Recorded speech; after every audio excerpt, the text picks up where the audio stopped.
This video is sponsored by Squarespace. What's going on, guys? Billy here, and today we're going to be taking our very first flight with the new DJI Avata. Now, this is DJI's second FPV drone, but don't get it confused. This is not the FPV Drone 2. This is a Cinewhoop. It is an entirely different experience, and today is going to be my very first flight with this drone. Now, as always, I'm doing things a little bit out of order. Yesterday, I uploaded my full review of this drone. I've had it here now early for a little bit, but we're kind of going back in time. This is the first day. I literally just opened up the box on this drone. I don't really know what it's all about. I haven't done any spec reading or anything like that. All I did was put it on my table, get it set up, and now I'm here doing my very first flight. So we'll go ahead, we'll drop this down on the ground, kind of get into position here, throw on the goggles. Now we do have some new goggles here. These are the FPV goggles too. They feel a lot more comfortable, and of course they're smaller. So, all right, we're all set up.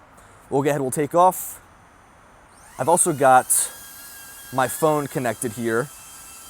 And my phone is just gonna kind of act as like what you're seeing in my goggles. So I'm doing a screen recording. So why don't we just cruise around in sport mode at first. So let's see, it's got us in sport mode. We look like we're reaching a top speed of about 30 miles an hour. Now, being a Cinewhoop, this is not gonna be doing the types of speeds that we were getting with the original FPV drone. We do have a one-axis gimbal here. Now, I did get, again, everything all set up here, so I should be good to go. I should be able to flip into manual mode. I'm kind of just getting the lay of the land here with this drone.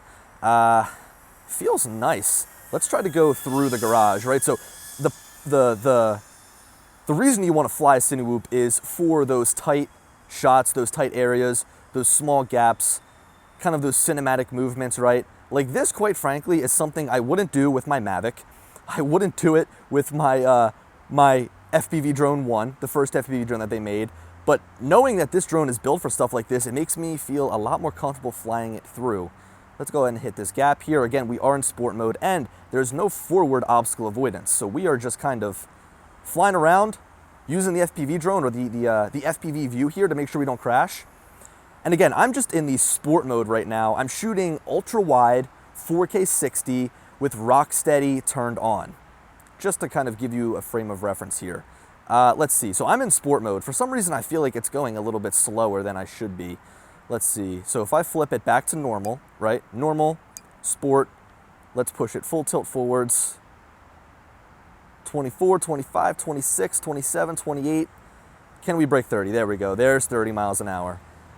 So this drone is not going to blow you away in terms of speed, but it's what you can do, have some fun in the gaps. Now, I figure we'll do 2 flights here, so this first flight is definitely going to be more of a learning flight for me about how this drone feels and what it can do, and the next flight is going to be a little bit more exploratory, although, you know what? I'm kind of getting bored. Let's flip it into manual.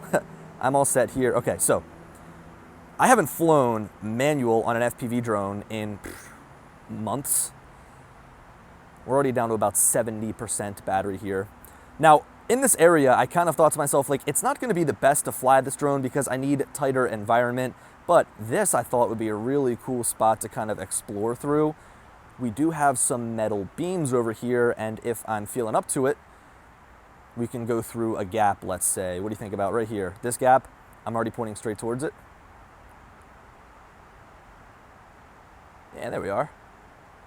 So it's pretty cool, like the level of confidence that you can have with a drone like this. What's my gimbal pitch at? 12? Let's go to 14. The level of confidence that you can have with this thing is pretty high because of how it's built. Bring her back around here.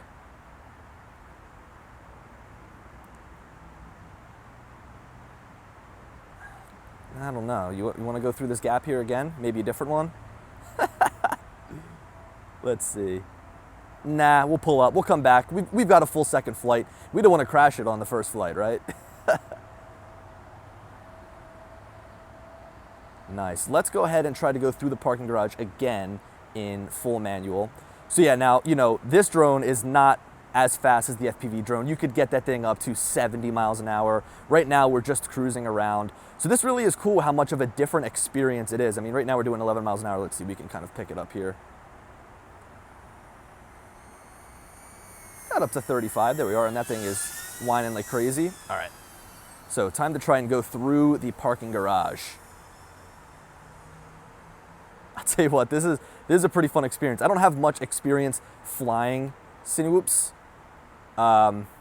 In fact, this is my first Cinewhoop, so it will be cool to see how this all turns out. Ooh, now we're going a little bit fast. Nice, let's go ahead and cut this gap here again. Let's fly down to this bridge. So yeah, this is an entirely different experience. Sorry I'm not talking as much as I usually do, but when you're flying a manual drone, there's a little bit more concentration involved. I can tell you what, the range and the penetration of the transmission system is great. I mean, I have absolutely no breakup. I was on the other side of that building right there with no breakup whatsoever. It's so funny how much more confident you feel with goggles put on as well. I mean, you know, when I try to do this with a Mavic, I feel like I'm closer than I actually am, but when you're actually in the cockpit, you're in the goggles, you get this sense of like, I don't want to say you're invulnerable, but you get a sense of like situational awareness so much better. Let's try and go down the bridge. What do you say? We'll go down the walkway first. Keep it easy.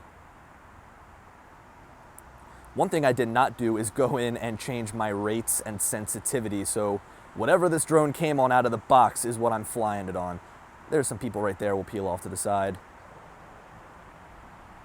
This thing has still got some punch to it. You can still get up and out. Again, it's just such a fun little exploratory drone.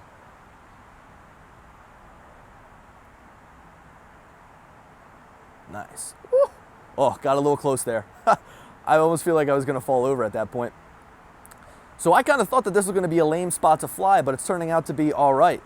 I think that this hotel over here is kind of giving me the most area to explore with, and then kind of looping back and going through the, the parking garage.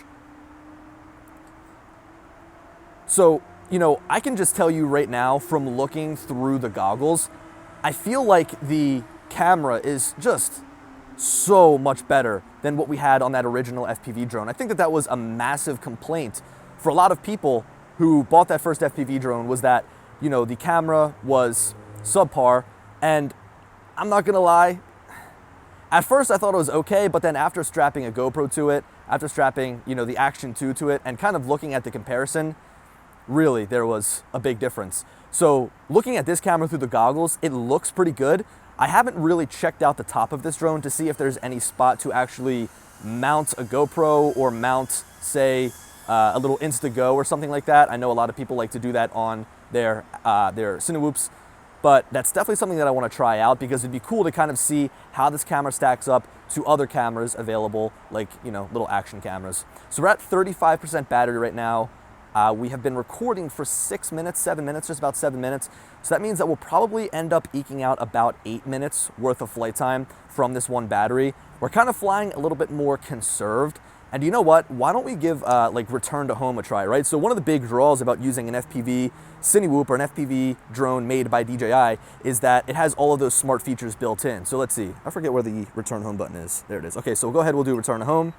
I think I have my RTH altitude set ridiculously high at like 300 feet, which it just doesn't need to be set that high. Or maybe it's just gonna return at its altitude it's at now. No, there it goes. So spins around to its orientation, which it's gonna fly back to. I'm sure that it's gonna fly up to like that 250 foot mark, come back, and then land. So, you know, kind of I'll take my goggles off here. Some of the things that I was doing, flying through gaps and stuff like that, there were situations where I felt a little bit uncomfortable. And if you're somebody that purchases this drone and is going to want to, say, you know, learn how to fly FPV, you have some of those safeguards in place to return to home, to pause the entire flight, to flip back into normal mode and fly it like a traditional GPS drone. So that's why I personally loved learning FPV on the first FPV drone that DJI made, and now it's just kind of all refined here with this brand new Cinewhoop. Let's see, can we pitch the gimbal down? How far can we look? That's pretty good. Okay, negative 80 degrees. I mean, of course you have, you know, the actual drone itself in the frame, but this kind of gives you a good understanding of where you're going to land. I remember with the FPV Drone 1 made by DJI, it was a little bit tough to look downwards. Like, I think the pitch angle was like negative 60 degrees, but this gives you a good understanding when you're landing of like what you're gonna land on top of. Let's help it down here. Make it go a little bit faster. Cool. Man, that thing is pretty loud. Sounds like a swarm of bees. All right, cool. First flight down, but before we move on to our second flight, a quick word from our sponsor, Squarespace. Squarespace is a platform that I've personally been using before I even started posting videos to my YouTube channel here 6 years ago. I first built my portfolio using Squarespace's platform because of their templates that are stylish, functional, and easy to customize. I didn't need to learn how to code, I didn't need any previous experience, and I didn't need to spend a ridiculous amount of money to hire someone to build it from scratch. Instead, I was able to work at my own pace, customize my website to be exactly how I wanted, and add the best photographs that I had on my hard drive. In my case, I have a simple design with a black background and minimal text to keep the focus on the images. Squarespace goes even deeper with detailed analytics so I can see who is looking at my work. They have integrated SEO tools so that I can get my website seen by more people online, and if I choose to do so, I can start an online store right within Squarespace's platform to sell prints, presets, or anything else photography related. So a special thanks to Squarespace for sponsoring this video and helping me display my work online for over half a decade. Okay, now let's get into our second flight. We've got some dark clouds rolling in behind us, so I'm worried that we are going to get rained out here. Now, a couple of things I've noted in the time that I've been down on the ground. We'll kind of get the drone up in the air first. First of all, what's nice is that we actually have the telemetry data when recording inside of the goggles. So originally I was recording off of my phone in my pocket, but now I don't need to do that because you guys can see the telemetry data right within the goggles that's recording. So that's nice. You guys are going to be seeing that throughout this entire flight. Now, overall, I feel like with this drone, DJI has kind of given us a more finished FPV experience than we got with the first FPV drone. Of course, we have two entirely different drones here, right? But what's nice about the newer FPV drone is all the niceties, like the fact that you have more settings to access through the goggles, the fact that you're able to, hold on, I gotta cut through here. You're able to access more information through the goggles. The UI is a lot cleaner. Sorry, when I'm like flying, it kind of shakes the goggles up and down when I talk, so it's a little bit difficult. Let me cut through here. I'm kind of doing a similar route, and then I want to do something a little bit different to shake it up here. Nice. Now what do you say? We'll come through here and maybe we'll explore through this little abandoned building. See, this is what I love about this drone is that you can do some more exploration. Although sometimes when you're flying in manual, like look, see here, I'm now gonna flip it into sport mode so I can just easily hover and kind of just like explore and see what this building's about because I don't want to be flying through here in manual. See, this is nice. Like I could take my hands off the stick, it'll just sit there, hover, cool. There's a little entryway right there, so I wonder if we could fly through that. Let's try. We'll kind of come around on the outside. And again, we're just here in the normal sport mode. Let's come around the outside. I'm just gonna put it in normal mode and see if we can kind of hit this gap using just a regular mode.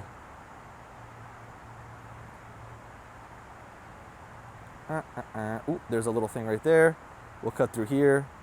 Nice. See, with the prop guards, there's like no worry that I'm gonna accidentally clip the prop and then it's gonna fall down.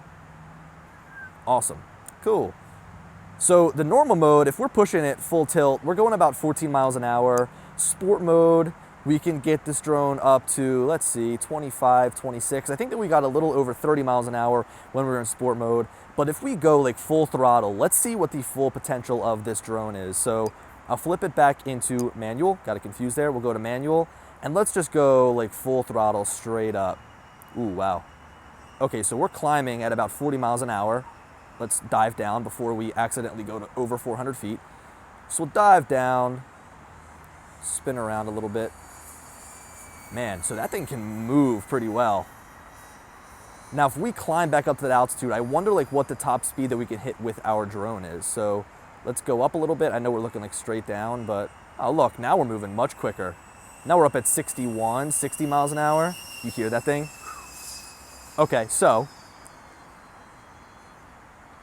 probably not what you're going to be doing with a Cinewoop, but it's pretty cool to see that you can hit those speeds. I mean, you could, I guess, move the degree up like this. So now we just moved up to 25 degrees and now move a little bit faster.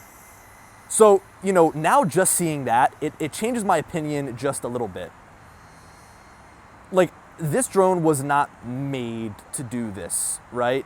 But, you could still get a fairly good FPV experience when flying with this drone, almost like you would with the FPV drone, really. I mean, you could raise the drone up, go up to about 400 feet, and then you could just come and dive down. and then bring it right back up. Man, I am totally killing the battery here. Okay, let's bring our gimbal pitch back down to 15 degrees, fly it like an actual Cinewoop. So I don't know if you guys remember some of my first flight videos, this field has been empty. It looks like they're looking to do something in this field. They've got some construction equipment, so it could be cool to see what they finally end up doing. Now let me touch on these goggles here. I love these goggles for more reasons than one. Just like the first time I'm putting them on now, they're so comfortable, they're so lightweight. They have a lot of little upgrades to them over the first and the second, really, version of FPV goggles. I just hope that no cars come down this path.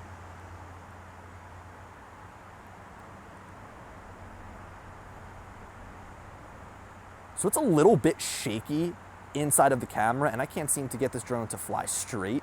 But I know that after Rocksteady is added, it's gonna look a lot more smooth. Nice. And what's cool about this drone, and kind of what I'm almost getting the sense of, is that right now I'm in manual mode, but if I flip it into sport mode, you know, a lot of the stuff that you do with a Cinewoop is gonna be relatively level with the horizon. So you could just fly in like this regular sport mode here and get similar shots to what other people are doing with their Cinewoop drone. I mean, I can just fly right down here using sport mode, and it's almost easier to do it when in sport mode rather than flying in manual because it's holding my altitude for me.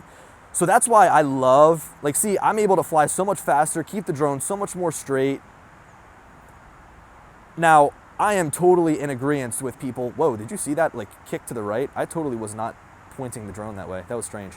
You know, I'm in total agreement with people that flying manual is the way to go because you're able to get so much more control over the drone.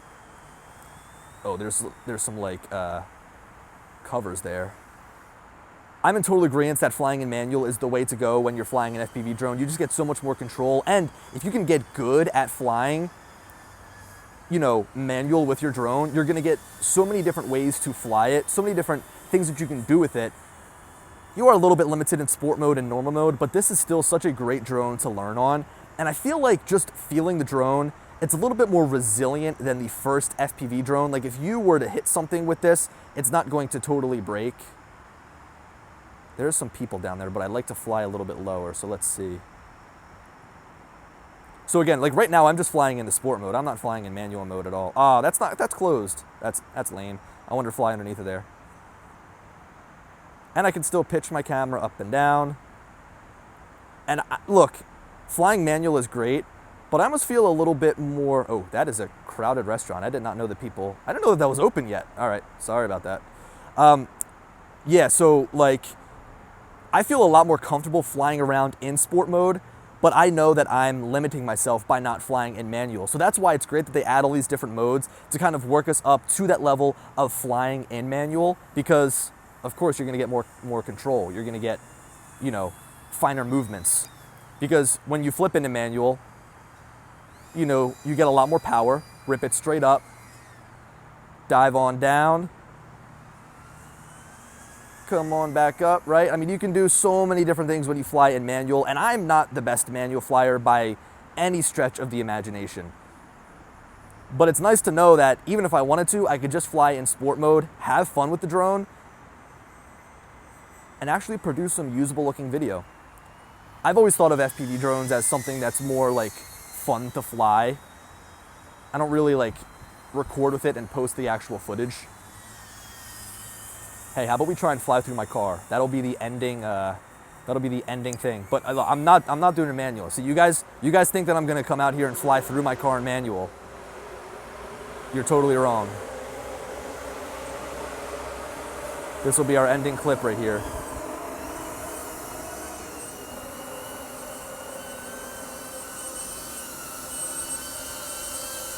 All right, hold on. I want to kind of move a little bit to the left. I want to line it up. This is lame, but I'm still going to do it anyway. Line it up. I'll put it into normal and fly on in. In and out. All right, that is how we will end this video. Hope you guys enjoyed this first flight. I'm looking forward to learning a lot more about this drone. Be sure to stay tuned here onto my YouTube channel to see some more content about this drone, how it works, and the best practices that you can implement with this drone if you're gonna end up purchasing it so that you can make the most of it. I can't wait to just continue to fly more. I've got one more battery, so I'm gonna go do that. Catch you guys in the next video. Peace.